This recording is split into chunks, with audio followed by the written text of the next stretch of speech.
बिस्मिल्लाहिर्रहमानिर्रहीम। नाज़रीन, मैं हूं अज़मत खान और आप देख रहे हैं प्रोग्राम अज़मतनामा। आज के इस व्लॉग में एक दफ़ा फिर हम डिस्कस करेंगे यूबीआई के हवाले से। यूबीआई की बहुत सारी ख़बरें हैं, वो आज आपके साथ शेयर करेंगे। सबसे पहले जो ख़बर आपको देंगे वो ये देंगे कि आपकी जो कंट्रीब्यूशन है जो इस इदारे को मिलती है या गवर्नमेंट की तरफ से, तो खैर काफ़ी टाइम से इसको ग्रांट नहीं मिली है, लेकिन इसी सारी कंट्रीब्यूशन की रकम से ये इदारा चूँकि चल रहा होता है। इसमें अगर कोई गाड़ियाँ ख़रीदी जा रही होती हैं या जो भी काम किए जा रहे होते हैं तो ये ज़ाहिर है कंट्रीब्यूशन की रकम से ही किए जा रहे होते हैं। तो सरकारी गाड़ियाँ भी ली जाती हैं। ऑफिसर्स को, किन ऑफिसर्स को गाड़ी मिलती है और कितनी मुद्दत मुलाजमत के बाद मिलती है, कितने सौ सीसी की गाड़ी मिलती है और कितनी गाड़ियाँ जो हैं वो इस इदारे की लापता हो गई हैं। ये लापता होने का लफ्ज़ मैं इसलिए इस्तेमाल कर रहा हूँ कि लापता हो जाता है तो फिर उसका कोई वाली वारस नहीं होता, पूछने वाला नहीं होता, लेने के लिए जाने वाला कोई नहीं होता। तो कितनी गाड़ियां हैं जो लापता हो गई हैं, वो लापता गाड़ियां किन के पास हैं, उसका पता किसको है, एफआईआर हुई नहीं हुई, रिपोर्ट हुई नहीं हुई। इन सरकारी गाड़ियों पे जिनकी नंबर प्लेट सरकारी है वो किसी वारदात में तो इस्तेमाल नहीं हो रही। ये सारी सूरत हाल आज के इस व्लॉग में हम कवर करेंगे। उसके लिए स्टूडियो में एक दफ़ा फिर मौजूद हैं मोहतरम इसरार अयूबी साहब, किसी तारुफ के मोहताज नहीं है। इसरार अयूबी साहब, आपका बहुत शुक्रिया। सबसे पहले तो मुझे ये बताइएगा कि यूबीआई के पास जो गाड़ियाँ होती हैं, क्या उनको जीपी का नंबर होता है, सारी गाड़ियों को सरकारी नंबर अलाट होता है, और किन अफसरान को ये गाड़ियाँ मिलती हैं? बहुत शुक्रिया अज़मत खान साहब। आज हम अपने नाज़रीन के सामने यूबीआई में जो सरकारी गाड़ियां लापता हैं, तकरीबन 140 गाड़ियाँ 140 लापता हैं, तो इसका एक पस मंज़र बयान करेंगे। फिर ये जो आपने सवाल किए उनके भी जवाब देंगे। अच्छा, ये जो 140 गाड़ियाँ हैं सर, ये कौन सी हैं? कोई पाल्टो माल्टो हैं, छोटी गाड़ियाँ हैं, कौन सी हैं? इसमें कल्टस गाड़ियाँ हैं, कल्टस गाड़ियाँ, सुजुकी कल्टस। अच्छा। वो ये था, आपको पता है कि यूबीआई में वक्त के साथ साथ जो है ना, जब कोई नया वजीर आता है, जैसे ज़फ़र इकबाल गोंदल आए थे 2010 में, चेयरमैन जो थे, उनकी पूरी टीम थी ना, एक लगता है तयशुदा मनसूबा बंदी के तहत आए थे। तो उसमें ये पीपल पार्टी के दौरे हुकूमत में थे। जी हाँ, 2010 में इन्वेस्टमेंट एडवाइज़र भी थे उसमें फाइनेंशियल एडवाइज़र भी थे। तो इन्होंने, अच्छा, उस ज़माने में सक्खर के जो वफाकी वज़ीर हैं, जो आजकल अलील हैं, वो वज़ीर मेहनत हुआ करते थे। अच्छा, खुर्शीद शाह की बात कर रहे हैं? जी जी। तो उस ज़माने में ये हुआ कि यूबीआई में एक असामियाँ आई थी। उन असामियों में तकरीबन 24,000 नौजवानों ने अप्लाई किया था। उनकी जो फहरिस्त थी 24,000 उम्मीदवारों की, उसको उन्होंने बाला ताख रख कर जो अपने मनपसंद लोग थे, ख़ास तौर पर जो पीपी की लीडरशिप थी, इनके अरकान असम्बली थे, बाअसर शख्सियात थी, उनके जो लाडले बच्चे थे, भतीजे थे, भांजे थे, तकरीबन उनकी जो है ना 400 अफराद की भर्ती हुई थी।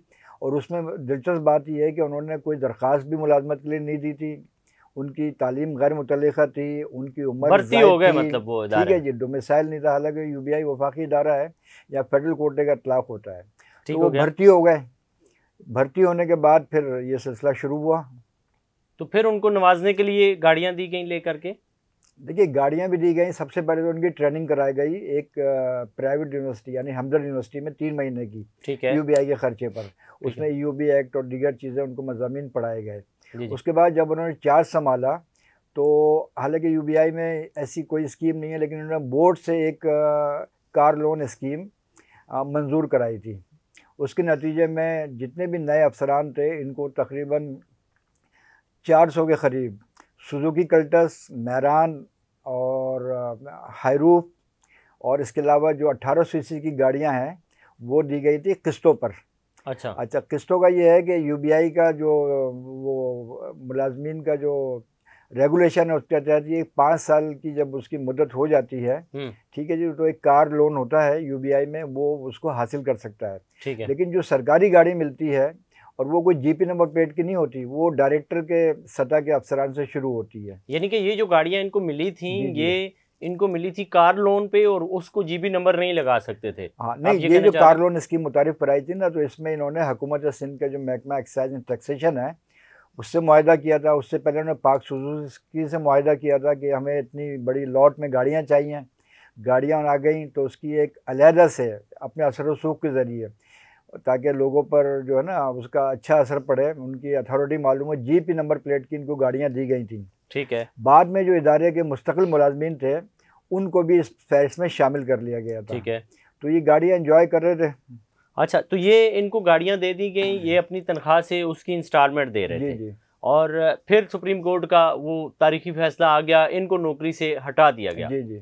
और जब हटा दिया गया तो जाहिर है इनकी तनख्वाह से वो गाड़ियां दी जा रही थी, उसमें इदारा इन्वॉल्व था, तो गाड़ियां इन्होंने रोकी क्यों नहीं कि भाई अब तो तनख्वाह बंद हो गई, अब इदारा गाड़ी रखेगा और फिर इनको किस्तें दे देगा गाड़ियों की।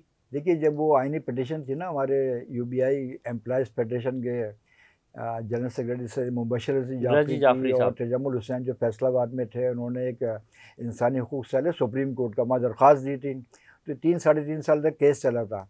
17 मार्च 2014 को जब सुप्रीम कोर्ट ने तमाम समातों के बाद ये समझा कि भाई इनकी जो भर्तियाँ गैर कानूनी हुई हैं, तो उसी दिन एक ऑफिस ऑर्डर जारी होता है और इनमें खलबली मच जाती है। ये हेड ऑफिस में भी थे, पूरे पाकिस्तान में थे।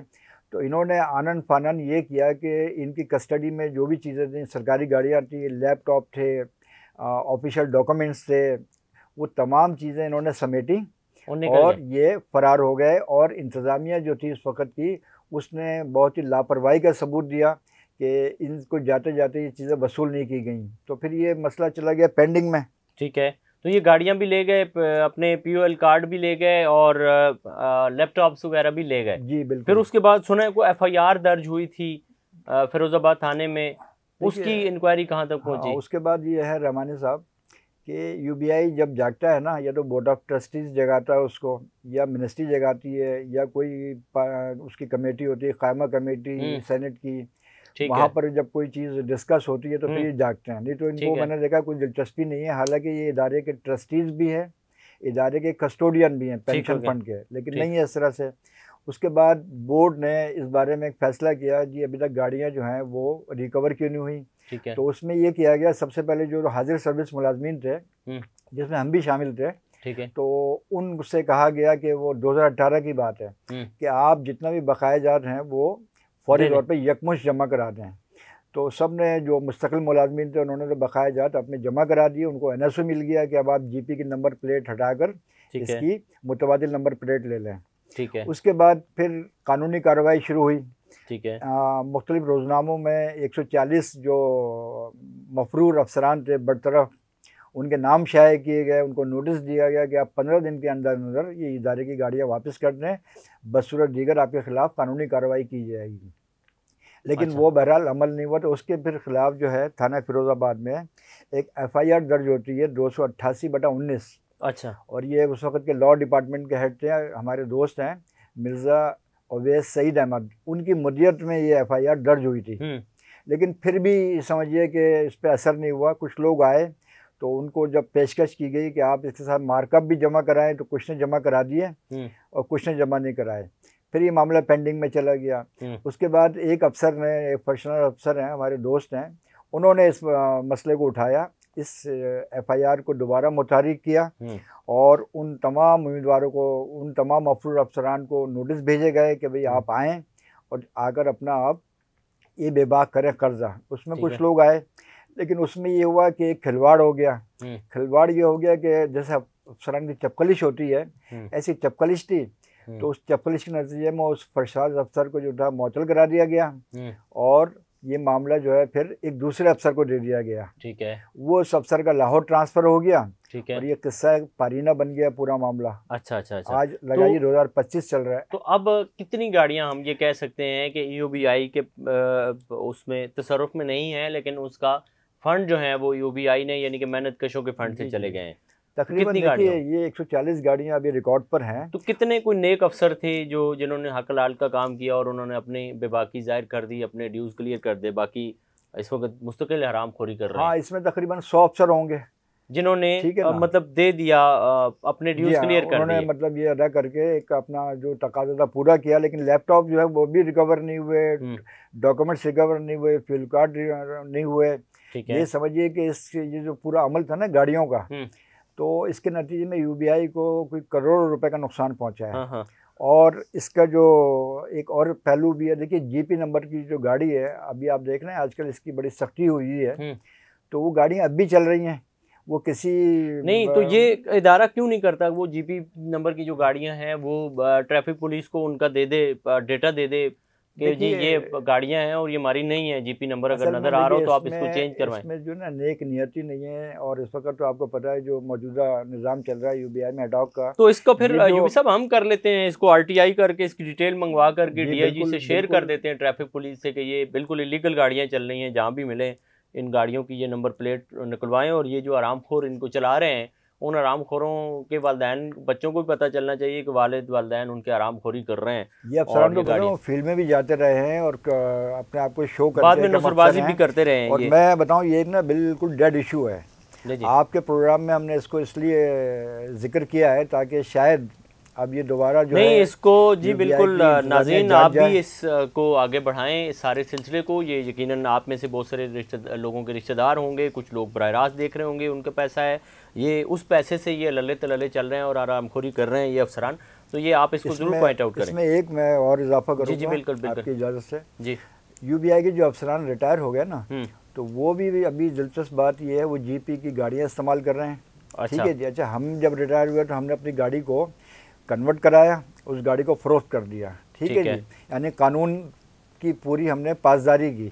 अच्छा, जो लोग इस्तेमाल कर रहे हैं तो अभी ये मेरी जो ज़राए है, मेरी मालूमात है, अभी भी बहुत सारे फील्ड अफसरान वो गाड़ियाँ लेकर मुख्तलिफ इदारों में जाते हैं और वो वहाँ से जोड़ तोड़ भी करते हैं कि वो अभी तक ये एक बहुत बड़ा मसला है, इसका जो है कोई ना कोई हल निकालना चाहिए। जी जी बिल्कुल, इस पे आरटीआई करते हैं जी हम इंशाल्लाह, और वो डेटा निकाल करके आपके सामने उनके नंबर्स भी शेयर करेंगे स्क्रीन पे, और आपने भी जहां वो गाड़ी देखनी है और उसको ज़रूर पकड़वाना है। ये सारी सूरत हाल आपके सामने शेयर की है, आप भी इसको वायरल करें, पहुँचाएँ लोगों तक ताकि ये आपका सासा जो है ये बच सके। इसी के साथ अपने मेज़बान अजमत खान को दीजिए इजाज़त।